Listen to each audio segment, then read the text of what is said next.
So what is natural capital? Natural capital includes the Earth's geology, soil, air, water and living organisms, which provide humanity with a range of benefits essential for our survival, well-being and economic development. These benefits include ecosystem goods like food and fresh water, and ecosystem services like water purification and climate regulation. Let's have a look at the role of natural capital in some of the Greater Mekong's different habitats, focusing on Vietnam, Laos, Myanmar, Thailand and Cambodia. Forests counteract climate change and purify the air by capturing carbon dioxide. They reduce the risk of floods by soaking up rain, and support local economies by providing non-timber forest products such as honey, resin and medicinal plants, as well as income from ecotourism. The mosaic of forest types found across the region not only provide food and fuel sources for local communities, but also provide benefits such as pollination and soil fertility that are essential for agricultural production. Lakes and streams provide water for drinking and irrigation. Functioning watersheds can also help to maintain a constant flow of clean water and reduce water treatment costs. The mangroves of the Mekong Delta reduce the impacts of erosion and provide protection from storms and floods. This in turn reduces the costs of having to construct storm barriers.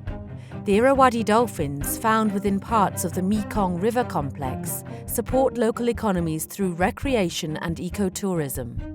The abundance of fish in the river also provides a much-needed food resource for many communities up and down the Mekong.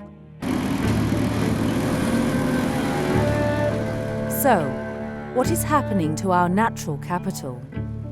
Rapid development and misinformed land use planning is fragmenting landscapes and causing the goods and services provided by nature to be degraded and lost.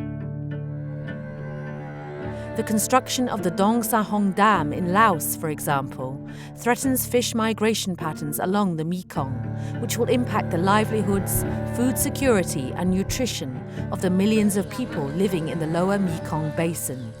Unsustainable and poorly planned road construction in Cambodia, Thailand and Myanmar is causing unprecedented loss of ecosystem services essential for healthy landscapes, livelihoods and economies.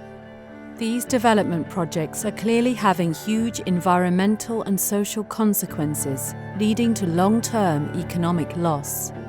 But this does not need to be the way we develop. So, what can we do? We can apply the 6 principles of a green economy approach. Renewable energy and low-carbon technologies can replace fossil fuels. Resources and energy are used as efficiently as possible and are shared more fairly. People use low-carbon forms of transport and live in more sustainable cities. Natural capital is maintained and restored. Incorporating the value of natural capital into decision-making is particularly important in order to have better planned infrastructure projects. For example, by taking into account ecosystem services in road planning, we can avoid having critical watersheds, forests and wildlife migration routes cut through.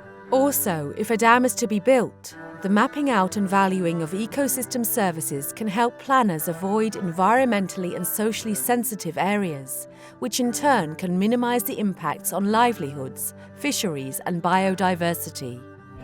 By following a green economy approach, decision makers can ensure that natural capital is not only mapped out and valued, but also accounted for in policy and planning, enabling the essential benefits we receive from nature to be maintained and enhanced today and for generations to come.